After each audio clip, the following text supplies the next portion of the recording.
जिंदगी में तनाव बहुत है।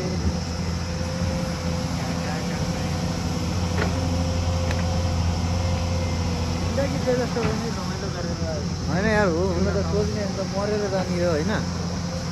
अलिअलि त मलाई पनि कमाउनु पर्छ। होइन जिउनलाई सबै चिज चाहिन्छ।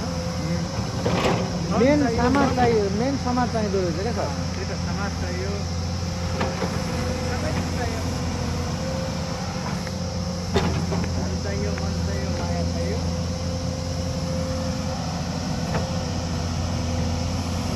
शिक्षा चाहियो, रोजगार चाहियो।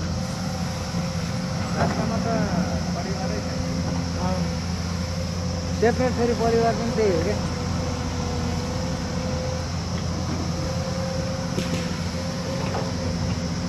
भनेपछि अब तपाईँले बिहा पनि अनिवार्य गर्नुपर्ने हो। त्यति चाँडै गर्दैन। हाम्रो घरमा अझै पनि एकदम सम्पल छ। ऋणमाथि ऋण लाउन त हुन्न। हाम्रो घर बनायो पनि ऋण लाग्दैन क्या धेरै, त्यही 4-5 लाख लाग्ला नि ऋण। त्यो त धेरै होइन। 4-5 लाख कति हुन्छ त?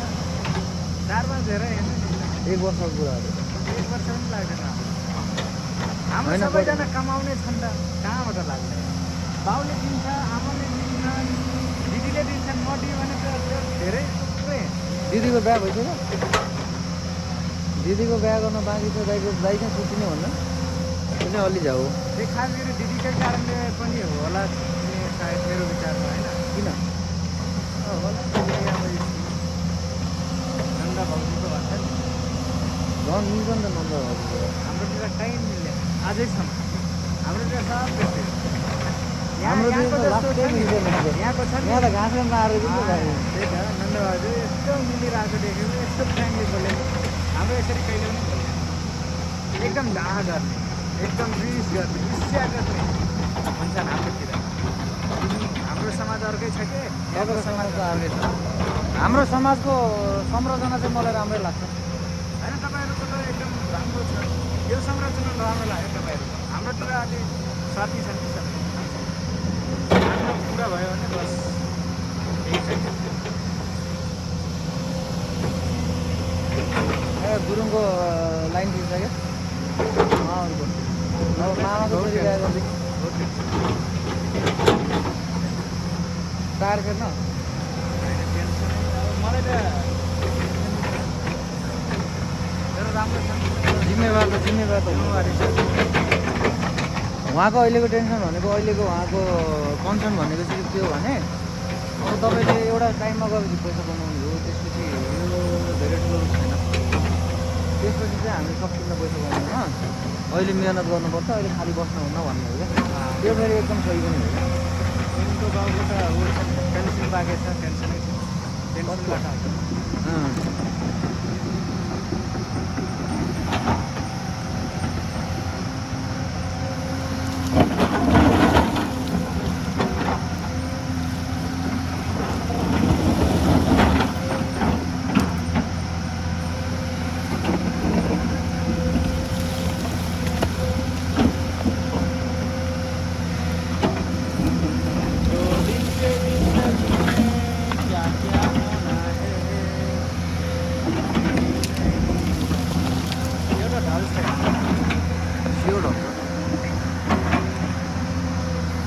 यो मात्र नै माथिको पनि ढल्छ जस्तो लाग्यो क्या मलाई।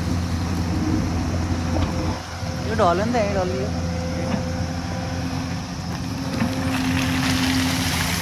म कति गरेर आउँछु काँडा लिएर कि भोलि ल्याइदिनु तपाईँलाई? भोलि मलाई उहाँले दिए पनि हुन्छ। आजै काम छ भने ल्याइदिनु। मलाई घरिघरि जानै मन लाग्दैन रुममा। होइन त्यो उस्तो छैन, तर मलाई चाहिरहेको छ भन्ने मात्र हो कि। होइन भोलि म गुरुङलाई दिएर बस्छु। भोलि म भोलि त म खासै साइडमा पनि आउँदैन होला। तपाईँ त्यहीँ खानु छ, आउनै परेन। आउँदैन साइड है। आउन पनि सक्छु, म भएपछि टेन्सन नगर्नुहोस् न। आउन पनि सक्छु। त्यो रुख चाहिँ आफै ढल्ने मानेको छु मैले। त्यही त यता जानुपर्छ।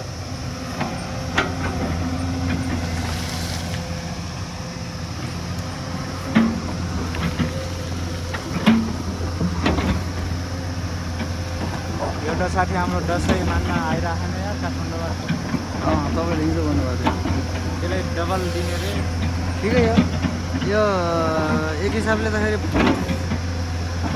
यो बेला हाम्रो पैसा कमाउने बेला तपाईँको त अझै छ नि तपाईँसित त यति मतलब गाईको यताको पैसा हो गाईको त 30-31 भइसक्यो धेरै भइसक्यो म अन्त त काम छ भन्नु गाईको फोटो यहाँ छैन कि ल्यापटपमा छ मैले देखेँ तपाईँको दाइलाई ए अस्ति नै देख्न होइन यो आन्दोलन के को देखाउनु फेसबुकमा देखाएको होइन मलाई अहिले पनि याद छ उहाँको अहिले सिम्पल देखिन्छन् है हाम्रो गाई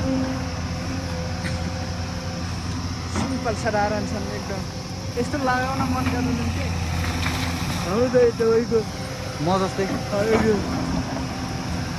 मैले कति ट्राई गरेँ हो दाइले यस्तो लाउनु न याद आयो अहिलेको जमानामा पहिले भन्थे मलाई त्यही घर बुवा पनि फेरि हाम्रो 60 वर्ष हुन होला कि अब चाहिँ मलाई दिदीले सिकाउँछ बा फेरि कोट लाएर हिँड्ने हो कि बा एकदम कालो कपाल बनाएर तलको गरेर मलाई अब भाइ दिदीले त्यही हो सिकाउँछ मलाई आमाले र बुढीले गाली गर्छन् कि मलाई दिदीले सिकाउँछ म त ससुराले यस्तै गइदिने हो नि त फेरि मलाई दिदीले सिकाउँछ कहिले कसैलाई दिदीले पनि ल्याइदिन्छ हुन त मैले दिदीलाई धेरै माया गरेर होला होइन फेरि भाइहरूको माया अलि एक्स्ट्रा हुन्छ कि दिदीहरूलाई खास दाइहरूलाई भन्दा त जाम क्या हो यो ढल्दै छ क्या ढल्दैन अहिले दसैँ आउँदैछ ढल्दैन कि सर यार यता त यसले लाग्छ नि त अहिले त यसरी लाग्छ नि त अहिले त लाग्दैन उतै जान्छ अलिक ब्याग हुन्छ कि त्यो होइन लाग्दैन ढल्दैन कि सर यार एकचोटि ब्याग अब त्यो ब्याग हुन्छ नि त त्यही हुन्न यार सर यस्ता यसको यसलाई ढाल्नलाई यसको ग्राभिटी जुन छ नि योभन्दा हाम्रो स्पिड बढी हुन्छ के यो बहुत ढिला ढल्छ किनभने यसलाई यसको जरा समातेको हुन्छ तपाईँको डराउनु पर्ने चाहिँ कस्तोमा हो भने ढुङ्गा खस्ने ठाउँ हुन्छ नि ढुङ्गा खस्ने ठाउँ हो कि त्यो ढुङ्गाले आँखा झिमिको गर्दाखेरि पनि सक्छ क्या त्यो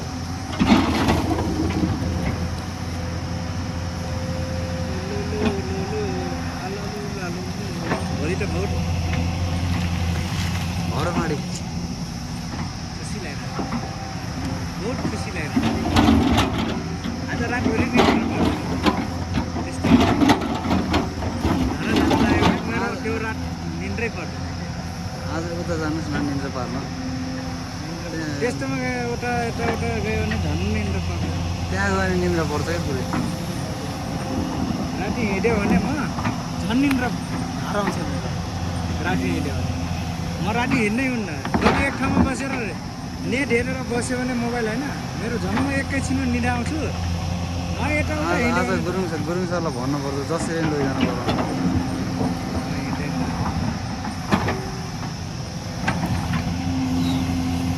दसैँ मानेपछि हिँडौँला राति मलाई खड्कामा जति राति भने 8, 9, 10, 11, 12, 1, 2, 3 म त बिहान नै गरिदिने हो मेरो त आफ्नो टाइममा काम छ मेरो त म दसैँपछि चाहिँ फ्री हुन्छु कि किनभने मेरो घरमा पनि काम सिद्धिन्छ दसैँपछि बिन्दास मान्छे मेरो फेरि कामलाई मैले टाइमले बाँडिरहेको छु कि म केटासित छोरासित होइन त्यसै गरी म दिनमा 2 घन्टा नि बोल्न पाउन्न कि टाइम म्यानेज चाहिँ गरिरहेको यहाँ आउने पनि एउटा टाइम म्यानेज गर्दै टाइम म्यानेज गऱ्यो भने जिन्दगी राम्रो हाम्रो टाइम म्यानेज पनि यस्तै हो बिहान आउने खाना खाने त्यो साँझ त्यही हो जागिरमा त्यही हो क्या सर जागिरमा जहाँ पनि त्यही हो